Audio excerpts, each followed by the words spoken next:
চাঁদপুরের ফরিদগঞ্জ উপজেলার পানিবন্দী মানুষের মাঝে আর্থিক সহায়তা প্রদান করেছেন ফরিদগঞ্জ প্রেস ক্লাবের সভাপতি ও ঠিকাদার মামুনুর রশিদ পাঠান। বুধবার বিকেলে ফরিদগঞ্জ প্রেস ক্লাব কার্যালয়ে মোট ৬০টি পরিবারের মাঝে এ সহায়তা প্রদান করা হয়।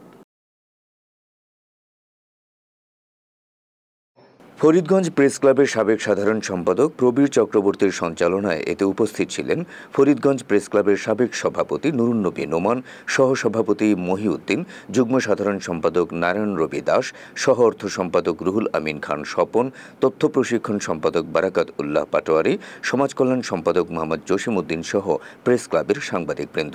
এর আগে ফরিদগঞ্জ প্রেস ক্লাবের উদ্যোগে উপজেলার ১২টি আশ্রয় কেন্দ্রে অবস্থানরত পরিবারের মাঝে খাবার বিতরণ করা হয়। যাও তোমার ঢুকে দিলাম।